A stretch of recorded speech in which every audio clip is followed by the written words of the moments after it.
RAPEfugees. What's up, folks? This is Justin Garcia, a.k.a. Master Chim, and I'm here with the white rapefugee. That's all I had. That's not white rape.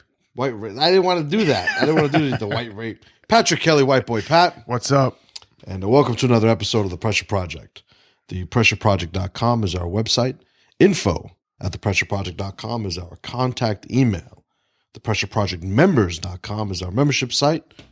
Check it out. Yeah. So, today we're going to talk about this absolute clusterfuck that is occurring in Europe. Yeah.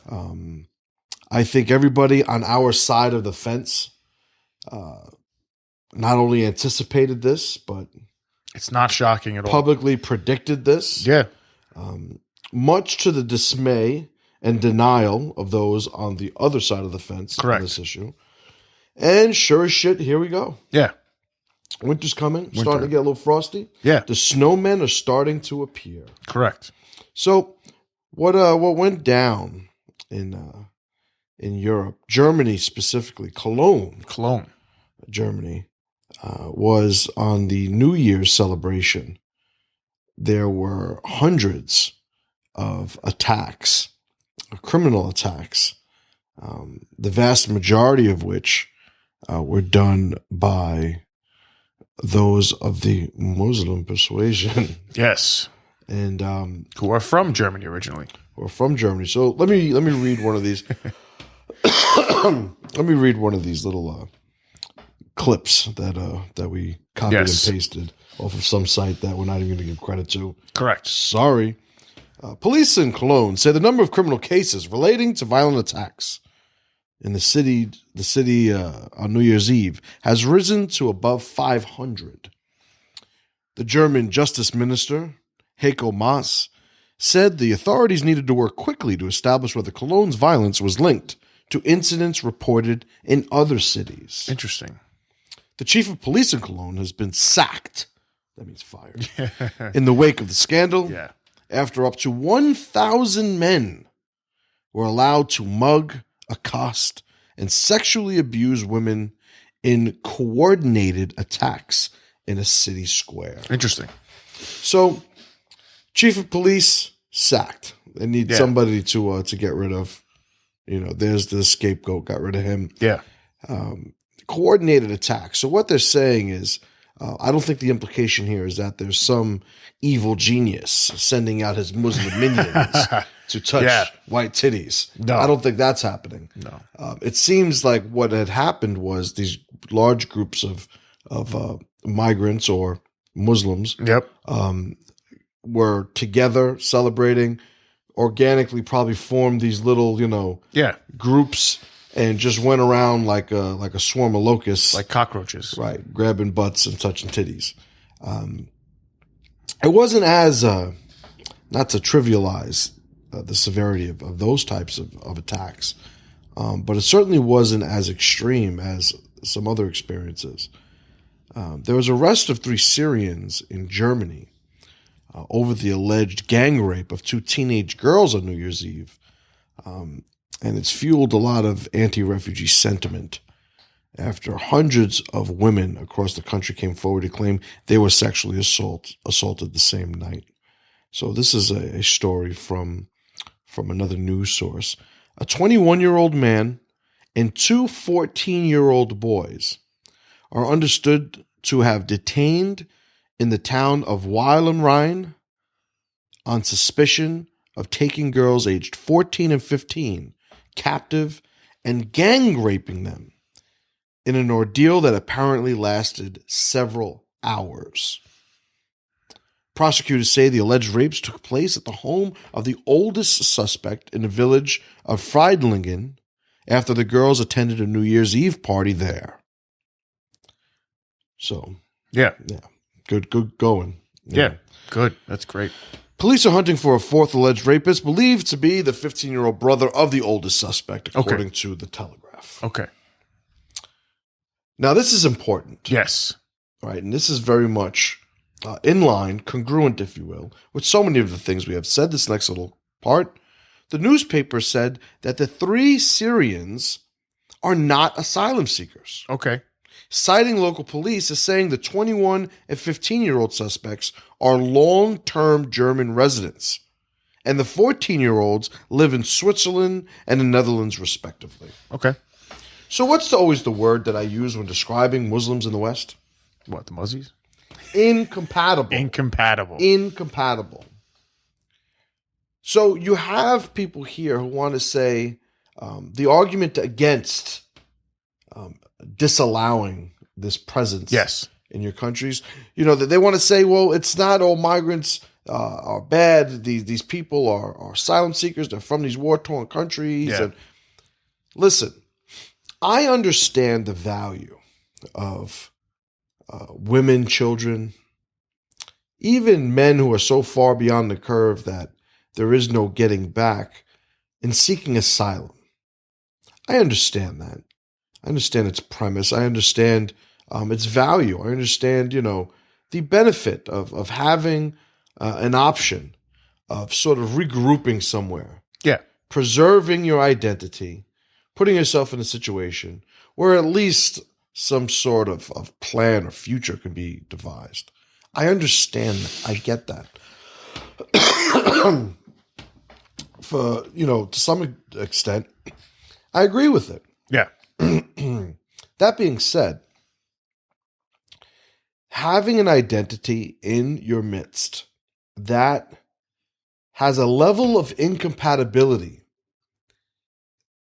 that prevents it from even wanting to, let alone successfully implementing an assimilation into your culture, is suicide. Yes.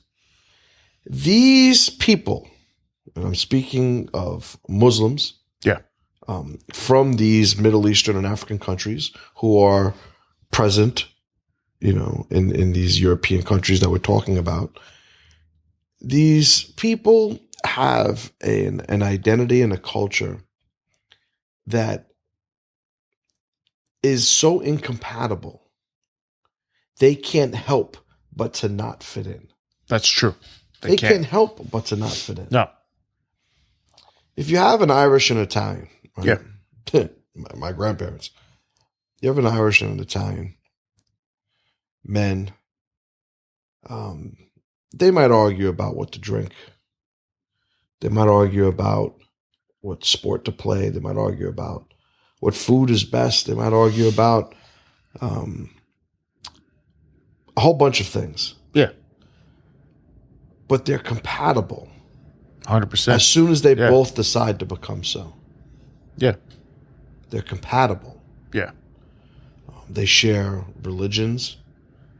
To some extent, they share a closer tied, a more closely tied history than people from completely different parts of the world with completely different backgrounds.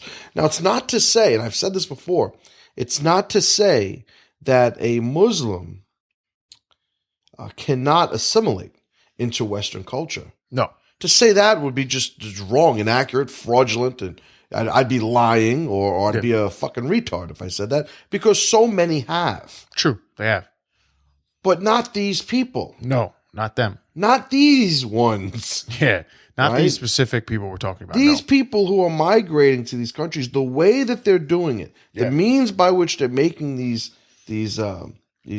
voyages. Yeah. These people are there for resources. They're there To take. for their own survival. Yeah. And to the very detriment of their host nations. Yes, like a virus. Right. They don't care about preserving German culture. No, they just want to take what they want. Quite the opposite. Yeah. They all the funny thing is, when you listen to the politicians, you get political bullshit. Yeah. When when they interview the Muslims on the street, by and large, they're saying, look, you guys, we're here now. Yeah, this is ours. This is ours. We need to make our own space, make our own way. You need to accommodate us in terms of giving them the ability to practice their own culture. Yes. To practice their own society to some extent. Some of them would have you know, having talked to them for just a few seconds. Yeah. You see these people interviewed all the time. Yeah. Right. So in Germany, there was a problem, but it wasn't just Germany. I got another story here I'm going to read from New Year's Eve specifically. Finnish police reported an unusually high level of sexual harassment in Helsinki on New Year's Eve, and they said they had been tipped off about plans by groups of asylum seekers to sexually harass women. Interesting. And on Halloween, we used to go around egging houses. Halloween or the night before?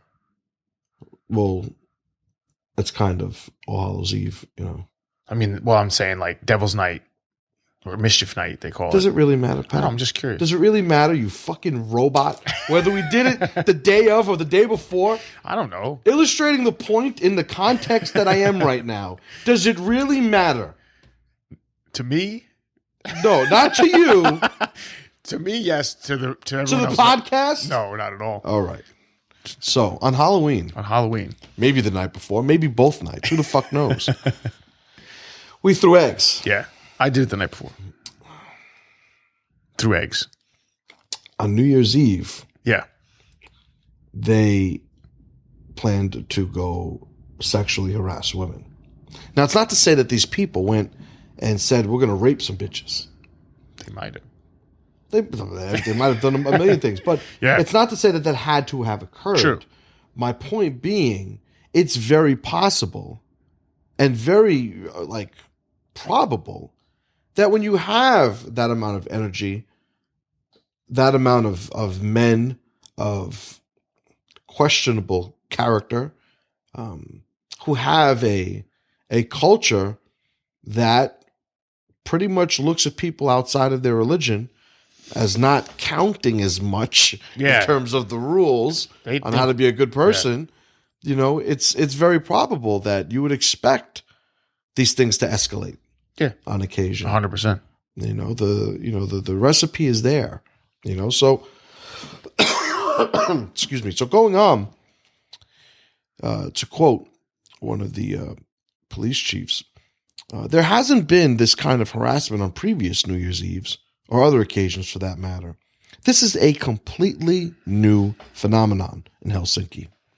The Finnish capital's deputy police chief, Ilkka Koskemaki, told the AFP news agency. Security guards hired to patrol the city on New Year's Eve told police there had been widespread sexual harassment at the center square, where around 20,000 people had gathered for celebrations. 3 sexual assaults allegedly took place at Helsinki's central railway station on New Year's Eve, where around 1,000 mostly Iraqi asylum seekers are said to have converged. Interesting. So, we started by saying incompatible. Incompatible. Yeah. So now what we see yes. is how that incompatibility starts to come to fruition. Yeah. So what exactly is going to manifest as a result of this incompatibility? Well, you're starting to see it. Yeah. A general disregard for their now compatriots. Yeah. Right? These people are sharing your country, sharing your society, your resources, your opportunities. General disregard for them. The very typical disregard for women that you see 100%. in Muslim cultures. No regard. Especially for women who are not of their faith. Right. And even lesser. Right. Yeah. Absolutely. Because they treat their women pretty bad. Right. But then they treat the other people like subhuman. Right. Absolutely. Like anything goes. Yeah. And it's okay. I shared a couple of videos on the Master Chim page recently. Yeah. One of them was a video of a bunch of Irish guys. They weren't Irish. They better not have been Irish. Yeah. They were dragging a bunch of Muslim men. Yes. This was the context of the video. Like, it wasn't my video. It was said to be this.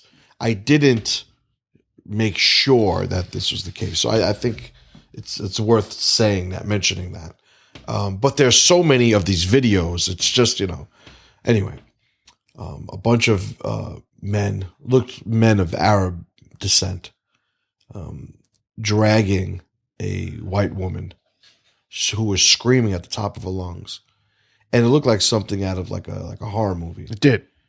They were dragging her, walking, and this is somebody recording it on their phone. Yeah. You hear her screaming.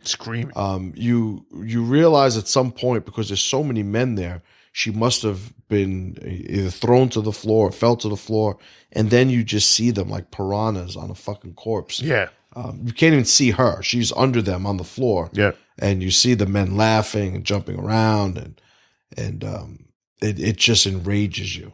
It enrages you. It's like, yep, look, we're about to see a rape, guys. Yeah, hey, check it out. Here it is, front and center. Look how compatible. All right, so you had a bunch of people that were arrested and let go.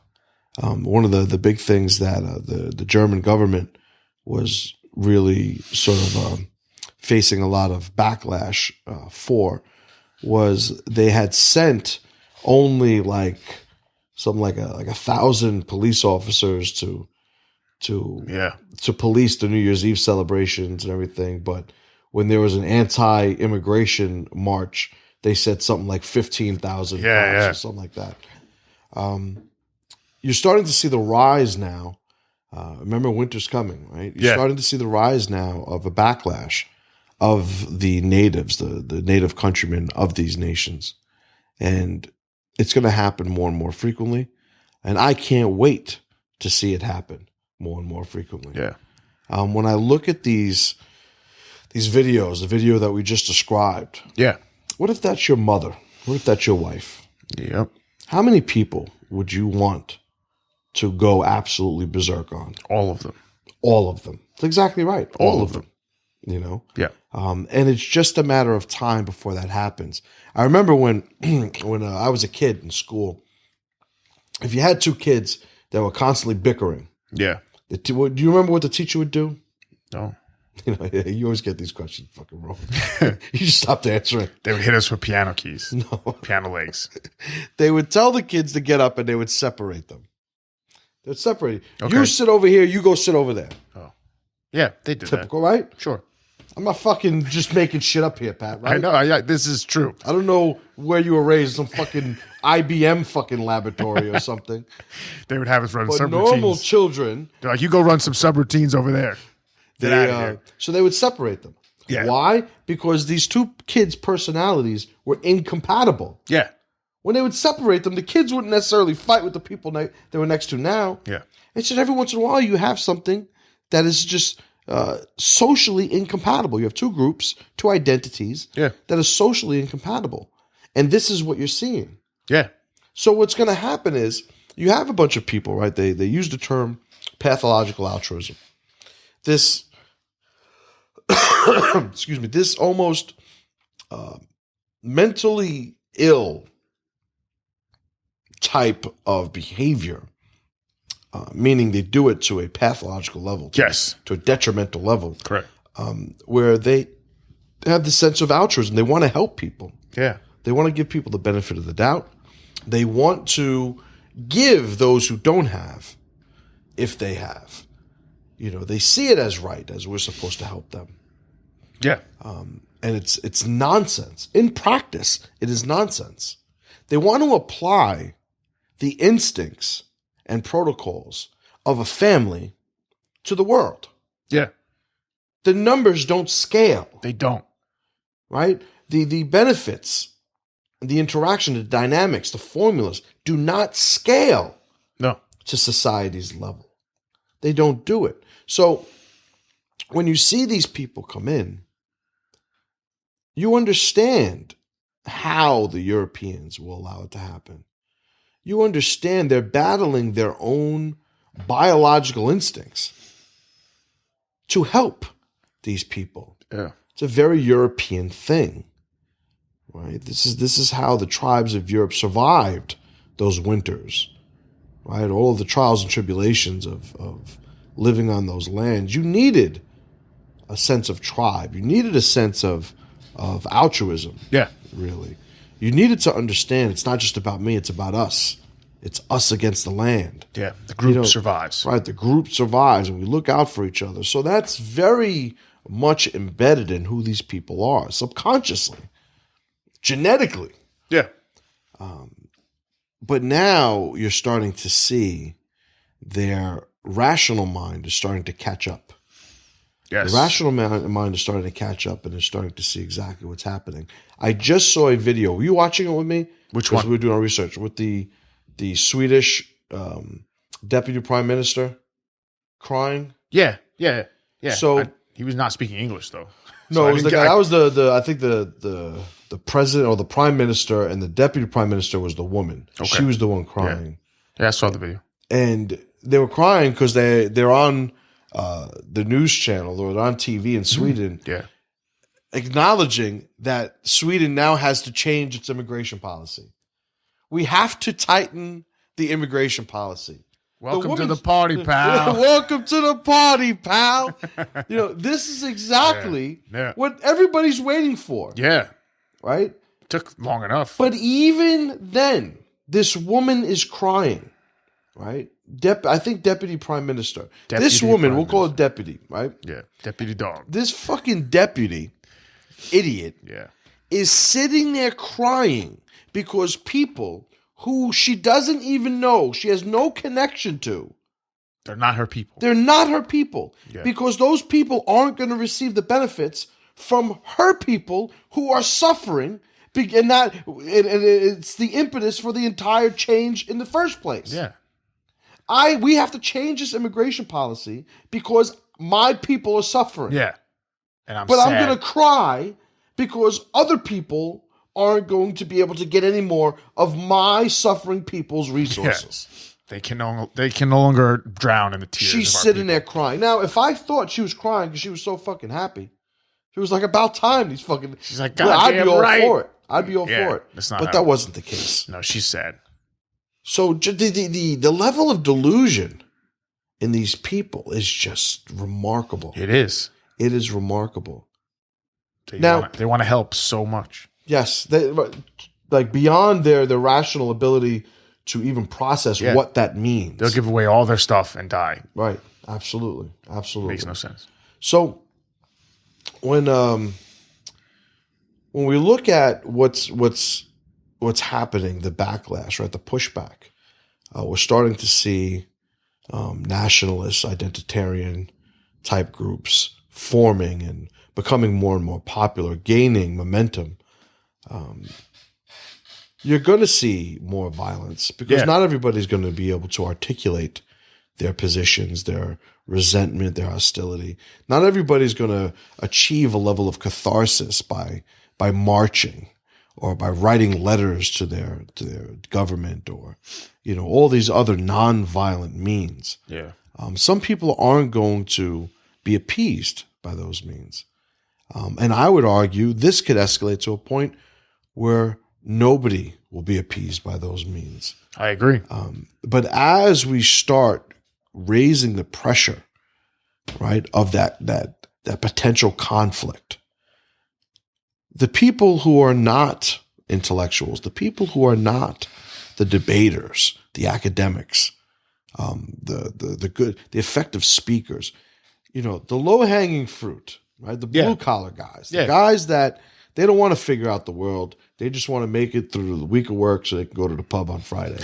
These guys. Yeah. Violence is going to happen early on amongst those groups. True. And as the pressure increases, that violence will start to grow through the ranks of society, and winter will be here. So I get asked quite often, what do you think they should do? So I say, these people are going to be violent, and people ask me, well, what do you think they should do instead of being violent? Understand, I'm not saying they should not be violent. They should absolutely be violent. 100%. The men of Germany should absolutely be violent. The men of Germany need to protect their homeland. They need to protect their women. They need to protect their children. They need to protect their neighbors, their brothers. There needs to be a unity in that identity if it's going to survive. Yeah, 100%. The alternative is to let the elite, to let those in power in Germany completely just throw away your people's history. They're almost there. They've almost done it. Pretty much, yeah. Now is the time to be violent in Germany. Luckily, I'm not planning on going to Germany anytime soon. I have no plans of going to Germany. I don't know if I'd be allowed. They'd let you in. No, you'd be surprised. I was in Germany before. Yeah? It was an airport. Oh. Layover. I've never been sure. Layover. But it's such a valuable insight into what is starting to happen here. It is, yeah. You see the government really looking to increase its influence, its control, because that's what governments do. Yeah. You see the media and the elite doing everything in their powers to get Americans to fight with Americans. Yeah, 100%. Right? White, black, cop, not cop. Anything that they can leverage to incite people to divide our identity. They pump a shitload of money and effort into it. Yeah. And very successful to a lot of levels. Yeah. I think those of us that are in the know understand we're being manipulated. Of course. We understand that. Those of us that are very much followers of or admirers of our Constitution, we understand the rights of people. As much as I give a whole lot of criticism to the black community specifically. Yeah. Because of the Black Lives Matter, because of the Eric Garner, Trayvon Martin, all these different distractions. These different distractions, right? Yeah. Understand, if you're American, like, I will fight side by side with you any day of the week. We are American. Yeah. And that is what needs to be forgotten in order for these people to succeed in what they're doing. They need to get us to forget that we have something in common, that we have a common goal. Now, I say I don't want to live in a black community. I also don't want to live in a Chinese community. I don't want to live in a Jewish community. I want to live with people who are like me, who do the things that I do, who believe in what I believe. But don't ever confuse that for me thinking that, the members of a black community, I look at any less American than I am. True. Quite the contrary. What I'm trying to do is to get people to embrace surely their cultural identity and the strength to be had from having a relationship with their culture, but almost like, let's get that out of the way so we could start defending this nation that we've built. Yeah. Let's get that out of the way. Let's start understanding and respecting each other for who we are so we can get back to fighting all those people who would see us slit each other's throats while they sat there and waited for all of us to kill each other. Yeah. You're seeing it in Germany. Recently, the Chancellor, Angela Merkel, fucking useless bitch. Yeah.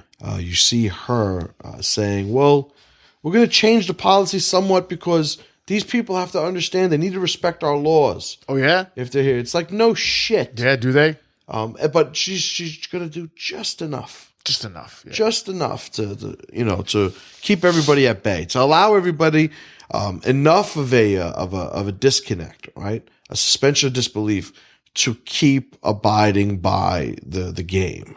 Yeah, of course. That she's making everybody play. I think it was recently, or maybe it was a couple of years ago, maybe recently I read about it or saw a video. Hillary Clinton talked about Angela Merkel. Yeah. Talked about how she's somebody she respects so greatly, is a good friend of hers. Of course, great. Her politics. She's one of the strongest leaders in Europe. That's what's waiting for us, guys. By the way, that's what's waiting for us. Yeah, great. These people don't see themselves as the same animals that we are. They see themselves as being some sort of evolved version of who we are. They don't empathize with us. No. These are fucking lizard people who are in charge of the world. But if you don't have a strong connection to who you are, how could you ever battle the distractions? Because the distractions now are at an all-time high. Yeah, peak. With technology, with the internet alone. Like it is so easy to distract you now. Yeah. If you aren't grounded, if you don't have roots in things that are timeless, priceless, untouchable, how are you ever going to wade through, the fog, You won't. of manipulation that's out there? You won't. You can't. Yeah, you won't. You can't. You can't. You absolutely can't. So let's move on. Okay. You got to find out. I want you to say that. Yeah, sure. So, the pressure player. Pressure player. It's an acronym of a German group called Pegida. Pegida, Pegida. And the acronym is in German, Yes. and Pat's going to break it down. Yes. Okay. So I'll read what it says in English first or just the German? 9. Okay. Petijosh Europäer gegen die Islamisbürger des Abendaldes. Alrighty then. So what does that mean? It means patriotic Europeans against the Islamization of the West. Right. So, European group founded by a European. I forget his name. Lutz something. Lutz's last name, first Lutz name? Bachmann Lutz Bachmann. is the chair. Right. So he founded it. Yes. He founded it when he saw, I don't know if it was like a Kurdish group or something protesting in Europe. But it wound up growing, and they're now, at the tip of the spear in the identity of those fighting back, Yeah. fighting for their identities, sometimes fighting literally. They've had clashes with the police, clashes with Muslim groups, and power to them. Yeah. Power to them. They're pressure players because they're representing a group of people that we need to emulate conceptually first, literally later if necessary. But Yeah. these are people who are putting themselves on the line because, there are some things more important than life to some people. And, things like culture and history and Yeah. Well, I mean, Islam, when they always see the guys, Islam is coming, Sharia law is coming everywhere. That's something we have to stop. Like, that's against our way of life. So despite any sort of ideas that, we have to have tolerance and acceptance, when a group of people want to destroy your way of life, take it over and completely replace it, there's no tolerance. Like, they don't have tolerance for us. So that's what these guys are fighting against. It's like, we don't want Sharia law to be, even though Hillary Clinton does, right? In that video, the video where they ask people, do you support Hillary's Sharia law expansion? Anyway, we don't want that. So we have to stop it. And at what point do we just sit there and let it happen? right. So now you wanna paint a complete picture when we talk about this. So, well, what do you do about the guys who are the families, the good people who are Muslims? You basically acknowledge, number one, they are already a secularized version of their religion. They are, yeah. They're following a remixed version of the Quran and Hadith. They're not following all the rules. One could argue same way, yes, Christians have, the same way Jews and probably plenty of other religions have also. But that's beside the point. Well, I always like where it's like, this book was written by people who didn't know where the sun went at night. Right. So maybe we don't follow everything that's in it because they didn't know what the fuck was going on. So, I've brought up before, like I know I have cousins Yes. who go to church, Sure. who I know are completely secular. Yeah. And you ask, why do you go to church? Right, this is what we do. It's a ritual. This is at what that we point. do. Yeah, it's what we do. That's what he said. This is what we do. And there was a time in my life where I didn't understand that. I'm like, that's Yeah. fucking retarded. Yeah. You could be, working on your house. You could be at the gym. You could be playing fucking Xbox. You could be doing no, but this is what we do because this is what the family does. Yeah.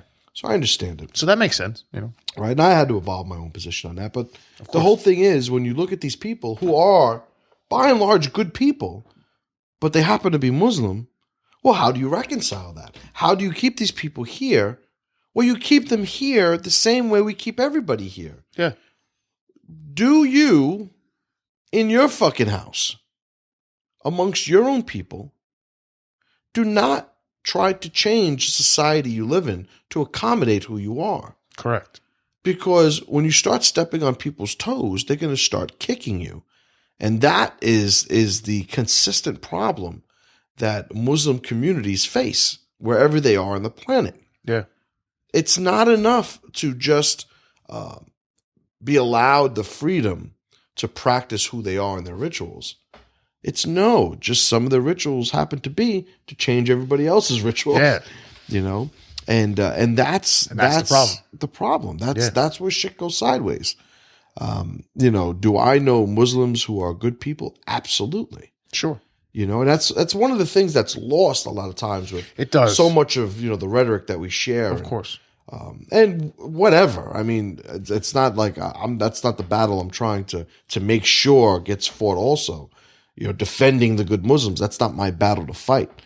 They should defend themselves. They should defend themselves. And part of it is really, you know, moving to sabotage and annihilate, you know, those people who do things in the name of their faith that are keeping everybody on edge. True. You know? Yeah, 100%. It just so happens that, you know, when you find the extremists, you find the terrorists, you find the people that go apeshit, whether it's the Boston bombers or the San Bernardino shooters or it's the guy recently who tried to shoot the cop in Philly. You know, they're all people who Paris, are inside the Muslim communities. Yes. You know? Yeah. And to sit here and really just speculate that, you know, nobody knew that they were extreme. Nobody knew. Like, of course not. It's like, that's just, you're being naive. Yes. You're just being naive if you think nobody knew about who these people were and what they stood for, you know? Yeah. I'm not one for hate speech. I'm not one to say, you know, you shouldn't be allowed to say these things. You shouldn't be allowed to say these things. I don't believe that at all. You should be able to say whatever the hell you want. Yeah, whatever you want. But there are consequences. Of course. You know, when you're sitting saying, you know, these people should be bombed, they should be killed, they should be this, they should be that. You know, the Muslim community needs to ostracize these people and not only exile them, but shout them out. Yeah. You know, put them on blast. You know, let other would-be Islamist extremists know there aren't any shadows that we're going to provide for you to hide in. None. But they don't do that. They don't. They don't do that because by and large, a lot of them, it's like, should Sharia law be legal? Well, you know, it does kind of make sure that this doesn't, and, you know, maybe just, you know, if you have a town that's mostly Muslim, maybe they could, you know, and this is what you get, this wishy-washy bullshit fence sitting. Yeah. And it is bullshit, you know. So, Pegida, pressure player. Yes. You guys are all right. Unicorn. The unicorn. This fucking guy. I'm going to have to. You have to refresh. Yeah, this guy's a fucking problem. Brooklyn Rape Dad. Brooklyn Rape Dad. That's his name. Yes. We don't know his actual name because of the protection, I'm sure, of the identity of his daughter. Because they protected her. Right. Somebody's protecting that girl in some way. Yeah. So this guy. Yeah, this guy. Was in a... Do you want to call him a guy, though? Well, guy. Yeah, literal. He was in a park. Yes. Past sundown. Nice neighborhood. Shit neighborhood in Brooklyn. Yeah. With his daughter, 15-year-old daughter. I don't know if they were She was 15? 15. Okay. Why, you heard otherwise? By first report, I saw 18, but it might have been revised. That was like when it first happened. I thought she was 15. Okay. I don't think pertinent, though. Yeah, it doesn't matter. It's the same. Yeah, it doesn't. So they were confronted by 5 Irishmen. By Irishmen, he means black men in Brooklyn. Well, black neighborhood, you know. Sure. Whatever that means. And at least one of them had a gun and basically a gun, a pistol. Those are illegal. I know. And I checked, it was a gun-free zone too. It was a gun-free zone. It was a gun-free zone. How is that even possible? I don't know. So, well, he'll come forward though, because he knows, I'm sure, what he did was wrong. I'm sure he will. Criminals follow the law. So yeah, he brandished the gun to the father and told the father to get out of here. Get out of here. Get out of here. Get out of here, I'm going to shoot you. Father left. Got Father, the police. wait, hold on a second. Father left? Yeah, not like left, right. Like left, Like left the area. Like left the area. He's like, all right, peace. Escaped. If you will. Escaped. Oh, he Father escaped. After they told him to leave. So Yeah. he left his daughter there. So he went to go get police. And by the time they got back, yeah, what a hero. So brave. So heroic. And Try not to die while I'm gone. I'll be right back. extend the foreplay. Yeah. So the guy comes back. The girl was raped, gang raped, and the guys, made a break for it. They got away. There was video. We know, the visual appearance of the guys because police found video from a bodega that happened prior to the attack. So the debate appeared online, and like most of the time, I stay out of that stuff online. Most of the time, never get involved. Sometimes I want to comment so quickly I break keyboards. Right? So I hit the fucking thing so fast. But because of my very cold friends list, a lot of the sentiment is in agreement with me. Obviously. Yes. I don't, decorate my Facebook thing with cunts. I don't decorate my Facebook with cunts. So that's good. So there was a couple of guys that slipped through, though. Sure. Oh, there always is. Who, and they just don't know. I'm giving them the benefit of the doubt. One of the guys, a former student, who's a good guy. Okay. I like the kid. He's not a bad guy. But his position, because everybody already started chiming in, Sure. There's no way, I would die before I left my daughter. I'd do this. And this one individual I'll bring up because he presented an almost rational other side of it. I get it. No, almost rational. Almost rational. He said, well, there's really no right answer. Now, at least, he'll be there for his daughter, for the rest of her life. If he would have gotten killed, she would have gone through that and not had her father. And it's all tempting. It's tempting to it's hear so this. Tempting. It's tempting to hear this and go, yeah, you're right. Maybe. At least I'm hearing it. At least No. 0%. No. We had Billy Petite. Yeah. This is an African-American gentleman, so we've been calling him Billy D. Petite. Billy D. Petite. So Billy D. Petite. Yeah. A.K.A. Brooklyn Rape Dad. Yes. Billy D. Petite. That's fun. You die, Billy D. You die, yeah. Billy D, you die. That's the thing we said with Billy Petite. That was episode 14.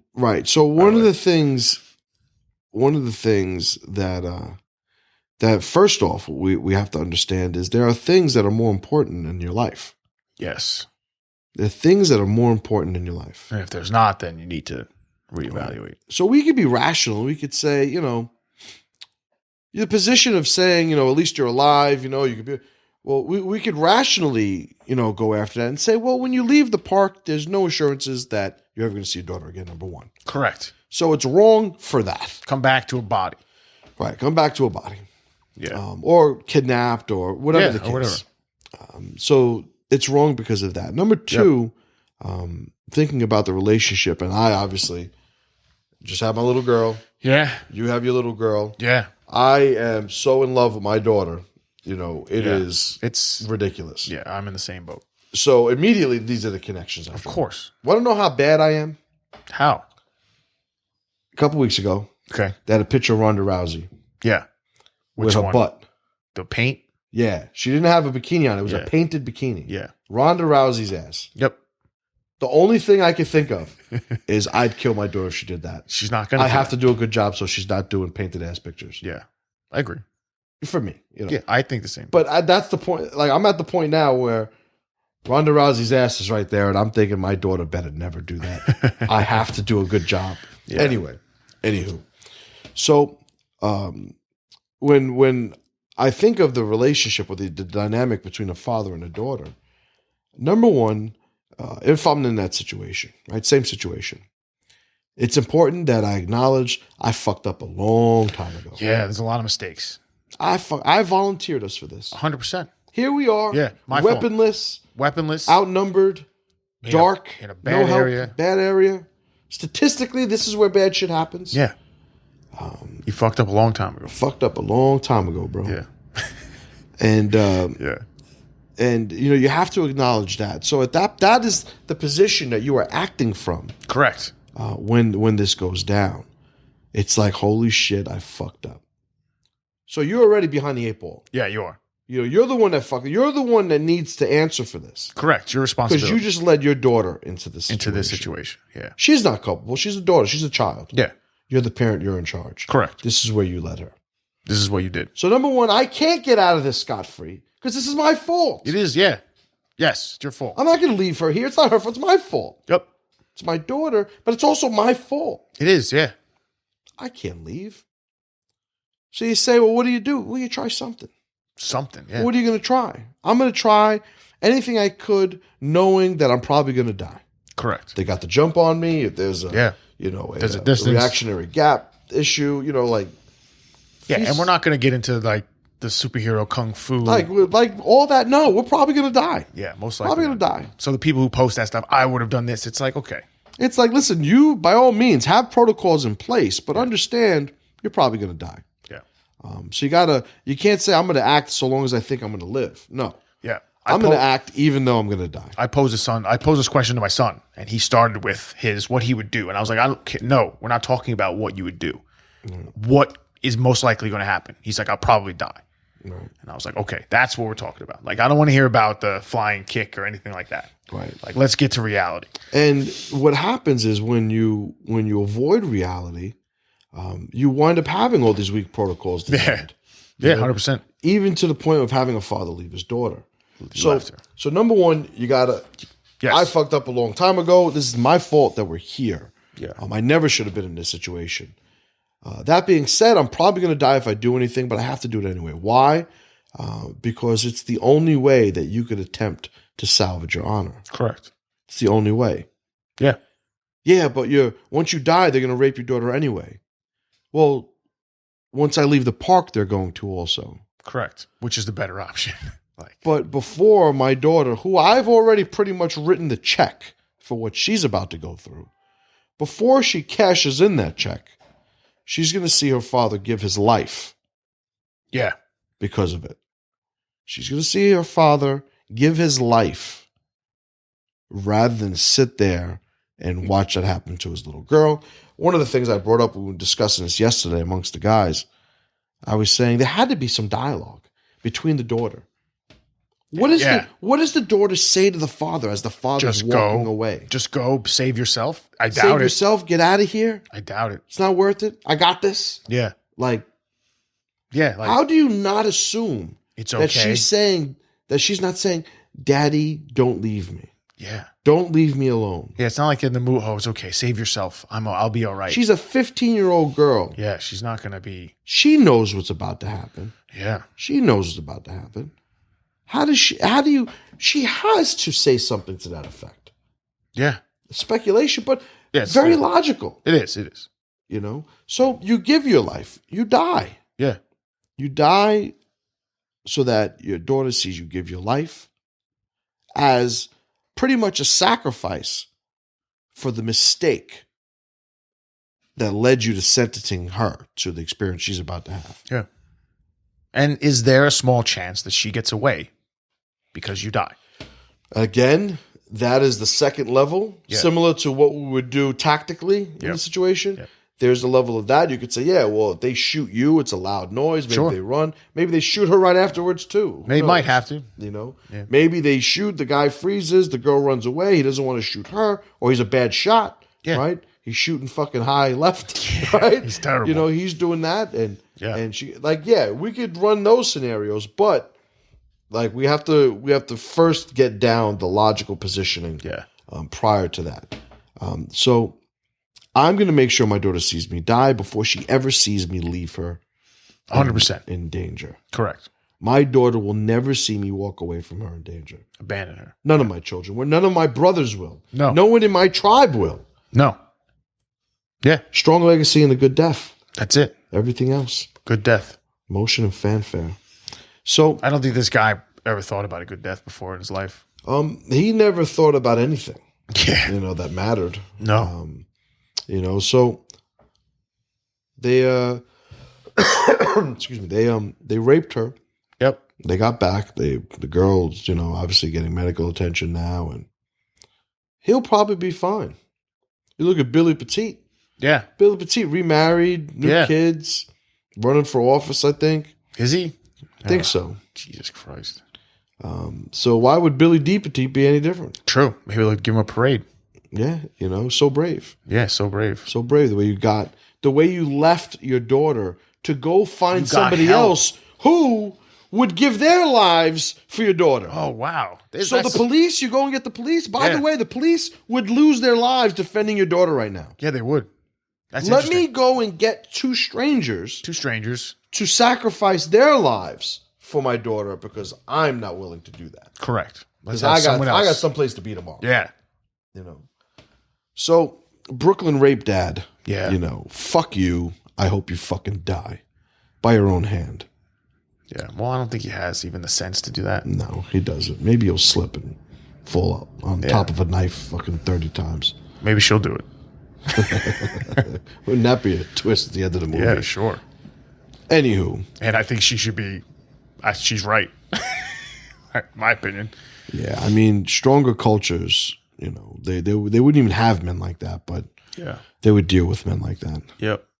Anyway. RAPEfugees. Yes, RAPEfugees. Break it down. So, is anyone surprised? Is anyone really shocked about what's going on? If you are, then you're missing a big piece of what's actually happening. Emotion and stupidity have clouded your mind, and you need to really open your eyes and take a look at what's really going on. Incompatible cultures being forced to occupy the same space is not a good plan. All wars are fought when two societies occupy the same resources and there's a battle for those resources. That's what's happening. We have incompatible cultures coming in and they want what they want. They'll take it. So if you're willing to give it to them, great. So then you will be raped. That'll be your history. That will be what is left of your legacy. Or you're going to have to stand and fight and draw a line in the sand and say, listen, this is no more. You guys don't get any more. Go back to where you came from and, ruin your own land. Agreed. Winter is coming. Snowmen are being built. It's starting to get chilly. This is the time where we start to prepare ourselves for winter. This is the time where we start taking all the winter clothes out of the closets. We start making sure everything still fits. We start making sure we understand how to start that fire, get a little practice. Once we got ourselves squared away, we start campfires. We throw wood in the fireplace, and we invite our friends to enjoy the warmth during this winter. Nobody survives a winter alone. It has always been, ironically, a very European trait to embrace the idea of tribe during those coldest times of the year. As society's temperatures drop, there's never been more important a time than now to find out who is starting a fire, what fires you're welcome to be around, and whether or not you should begin one of your own. Thank you, folks, for listening to this episode. It's been a good episode. Yeah. I enjoy talking about this stuff. Get a little fired up. You guys know thepressureproject.com is our website. If you guys want to contact us, criticize us, compliment us, guest suggestions, you could send it to info@thepressureproject.com. Our membership site is booming. Yeah. Man, we got a real good surge, and I appreciate that support from you guys. That's awesome. And that's the pressureprojectmembers.com. And 3-month membership, $25. Correct. As soon as you're a member, you have access to everything there. Yep. Yes, you could literally download every episode, including the Loyalty Matrix, the Warrior Continuum, part 2 of episode 200. You can participate in a forum where members do. You have discounts on T-shirts. T-shirts Yep. and other future merchandise and events. 2-year members get a free shirt. So your members get a free shirt. That's right. So there are a lot of things for you there behind the curtain. Remember, if you are a fan of what we do here, first, obviously, we could use the support. We always appreciate it, but also understand that everything that is on our membership site is for you. Yeah. If you like this, wait until you see that stuff. And even just take one component of that, it's worth it. Like the new one, we just put up, the call you made. Oh, yeah. That's A little comedy, too. That's right. Yeah, that's pretty good. That's been very popular. I'm glad I haven't gotten in trouble for that yet. Yeah. But check that out if you can, guys. We appreciate it. All right, so that's it. Again, thank you for your time. We know you guys are busy, and we appreciate you guys hanging out with us. Pat and I look forward to speaking to you on the next episode. And as always, brothers, pressure to power.